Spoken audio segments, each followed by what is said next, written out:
안녕하십니까. 지금 좌파들끼리 진흙탕 싸움이 도처에서 벌어지고 있습니다. 좌파들끼리. 처음에 정청래하고 이재명이 갈등 명청대전 이런 게 있었고요. 그 다음에 조국이하고 또 갈등이 있었고요. 특히 최근에 문재인이 탈당해라. 개딸들이 문재인을 탈당해야 된다. 이런 대규모 시위가 벌어졌죠. 이런 식으로 좌파가 대분열됨이 쪼개지고 있는데요. 오늘 엄청난 일이 또 하나 발생했습니다. 바로 문형배라고 있죠. 정말 제가 꼴보기 싫어하는, 제가 가장 위선적이고 정말 문제가 많다고 생각하는 대표적인 법조인이 문형배입니다. 이자가 위선자고 진짜 부끄러운 법조인인데요. 이자가요. 야, 참 좌파하고 이재명하고 동기잖아. 이재명하고 같은 연수원 18기에 노동법 학교에 동기잖아요. 근데요, 이재명이를 묵사발을 내고 참 웃어 말이 안 놉니다. 야, 문형배가요. 이재명하고 연수원 동기고 같은 학교인데, 그 다음에 부인끼리도 잘 아는데, 문형배가 이재명이 보고 헌법을 한번 읽어보시라. 헌법이라도 한번 읽어봐라. 완전히 이재명을 개무시해버리잖아. 무슨 발언 가지고 이거냐? 얼마 전에 기억나시죠? 이재명이가 뭐라 했냐면, 선출 권력의, 그 다음에 임명 권력보다 위에 있다. 권력에도 서열이 있다. 국민이 직접 뽑은 의회 선출 권력은, 그 다음에 그냥 임명한 사법부, 임명 권력보다 위에 있다. 그러니까 법원은 국회, 입법부에서 설계한 법률대로 재판해라. 그러니까 내란 특별재판부를 국회에서 두면 합헌이니까 재판해라. 이런 식으로 이재명이 떠들었잖아요. 이 말 듣고 문형배가 폭발한 거죠. 문형배가 폭발하는 이해는 돼. 왜냐하면 문형배는 헌법재판소 소장 대리를 했잖아. 그러니까 윤석열 대통령 탄핵을 8대0으로 만든 놈이 문형배잖아요. 진짜 나쁜 놈인데, 근데 문형배가 볼 때는 자기는 헌법재판소 소장 대리잖아. 근데 어떻게 보면 가장 임명 권력이 헌재거든. 이재명의 논리대로 보면 헌재가 꼴찌야. 왜? 헌법재판소 9명을 누가 임명해? 9명을 대법원장이 3명 임명한다니까? 그럼 헌재는 대법원장 아래지. 맞잖아요. 그리고 대통령이 3명, 그 다음에 국회가 3명, 헌법재판관 9명은 그 중에 3명을 대법원장이 임명하니까 이재명의 논리대로 하면 헌재가 꼴찌라고, 권력세를 꼴찌. 그러니까 문형배가 열받아가 폭발한 거죠. 왜? 문형배는 헌재가 제일 위에 있다고 생각하거든. 헌재가, 봐요. 우리 헌법재판소는 대통령도 탄핵하지 않냐. 근데 대통령 국민이 뽑은 선출 권력인데 헌재가 탄핵하지 않냐. 그러니까 이재명 당신 말이 틀리다. 이런 이야기거든요. 문형배 이야기가. 그러고 또 뭐라 했냐. 우리는 법률, 국회에서 만든 법률도 위헌 무효라고 우리 선언하지 않냐. 그러면 우리가 국회보다 왜 아래 기관이냐. 그러니까 법원이든 헌재든 다 헌법이 부여한 거니까 위아래가 없다. 이렇게 문형배가 이야기를 한 거예요. 문형배 말이 이 부분만 놓고 보면 맞죠. 그러니까 이재명이가 얼마나 말도 안 되는 궤변을 넣어놓으니까 오죽하면 좌파 중에 좌파 문형배까지 나서가지고 이렇게 이야기했네. 이렇게 이야기했습니다.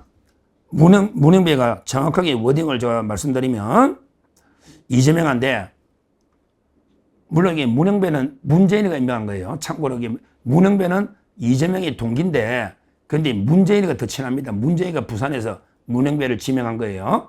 그러니까 문재인하고 이재명이가 사이가 안 좋으니까, 문형배는 이재명과 동기지만 문재인 사람이다. 그렇게 말씀드리고, 그러나 문형배가 보도 헌재 자기 헌법재판관 출신이니까 이재명의 논리가 말이 안 되잖아요. 그래서 뭐라 했냐면, 문형배가 이재명이한테 헌법을 한번 읽어보시라. 참 이게 직격탄이네. 무식한 이재명, 헌법 한번 읽어봐라. 너는 헌법도 모른다는 거 아니야, 대통령이라는 놈이. 이야기잖아, 헌법 한번 읽어보라는 게. 그러면서 문형배가 SBS 라디오 김태현의 정치쇼, 옛날에 제가 고정으로 출연하던 김태현의 정치쇼, 문형배 나가가지고 인터뷰에서 뭐라 했냐. 이렇게 한 거예요. 선출 권력과 임명 권력이 어느 게 우위냐 논쟁이 나오고 있다. 이렇게 진행자 물으니까 문영배가 저는 이렇게 말씀드리고 싶다. 대한민국 헌법을 한번 읽어보시라 이재명. 이게 대답이다. 그러면서 이게 우리 논의 출발은 헌법이 돼야 된다. 헌법. 도대체 이재명이가 헌법 몇 조에 근거해서 말도 안 되는 주장을 펼치느냐. 이렇게 이야기한 거예요. 그러면서 이게 우리 헌법은 전부 그 행정, 입법, 사법, 상권을 견제하고 헌법에 따라 만든 기관이다. 그러니까 이제 그 사법부가 하위 기관이 아니다. 헌법에 의해서 대등하게 견제 기능 부여된 기관이다. 그러니까 이제 그 사법부 판결이 마음에 안 들더라도 국회가 따라야 된다. 이렇게 이야기를 한 겁니다.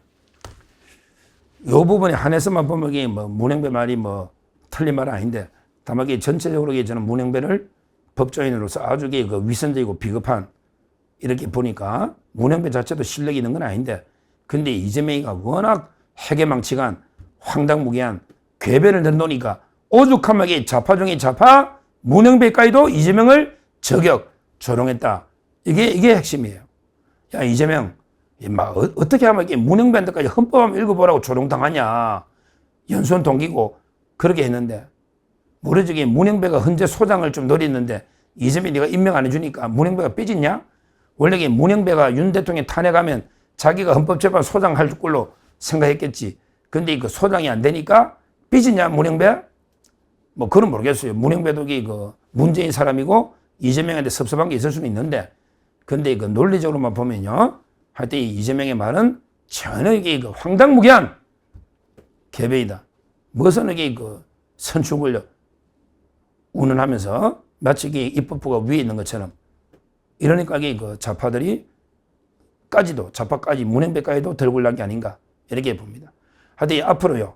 좌파들이 산산조각 나오고 있습니다. 좌파들이 갈기갈기 찢어지고 있다. 이렇게 좌파들이 찢어지고 분열될수록 우리한테는 이게 대호재가 되니까 앞으로 이런 갈등들 우리가 진짜 이런 게 앞으로 중요한 문제가 됩니다. 왜? 문영배가 문재인 사람이고 문재인하고 이재명이가 딱 갈랐으면요. 우리 지방선거에 큰 도움이 되기 때문에 이런 것도 관심을 가지고 우리가 지켜봐야 된다. 이렇게 말씀드리고 하여튼 이재명의 망은 오죽하면 문영배까지도 헌법 한번 읽어보라. 이런 조롱이 나올까? 이렇게 말씀을 드립니다. 그리고 이제 또 하나 더 말씀드리면 문영배가요. 사법개혁에 대해서도 강하게 비판했습니다. 왜 사법부가 참여 없이 사법개혁하느냐? 이렇게 또 이재명을 저격을 했습니다. 실제 문영배가 판사할 때도 여러 번 사법개혁 왜 우리법연구 회장했기 때문에 많이 자기가 참여해봤다. 이러면서 사법개혁하려면 사법부의 의견을 충분히 반영해야 되는데 왜 완전히 번개불에 콩볶아 먹듯 일방적으로 민주당이 일방적으로 추석 전에 한다고 이렇게 밀어붙이느냐. 이것도 강하게 질타를 한 겁니다. 저 그랬잖아요. 우리 법조계의 모든 대부분의 법조인들은요. 진짜 개딸 법조인 빼고요. 대부분의 법조인들은 붕괴하고 있습니다. 일방적으로 대법관을 26명 내린다. 그 다음에 내란 특별재법 설치한다. 그리고 이제 또 법관평가위원회 만든다. 여기에 대해서 대부분의 법조인들이 강력 반발하고 있고 문영배도 자기도 판사 출신이니까 여기에 대해서도 이재명을 지켜간 겁니다. 이런 식으로 문영배, 그 다음에 이재명, 이게 문영배가 문재인 사람이거든요. 이런 갈등이 커지는 것은 상당히 우리한테는 중요하기 때문에 제가 두 가지를 말씀드렸으니까 앞으로 어떻게 또 전개될지 특히 사법개혁이 일방적으로 처리하면 엄청난 법조계의 대저항권이 생길 테니까 앞으로 관심 있게 지켜보시면 되겠습니다. 감사합니다.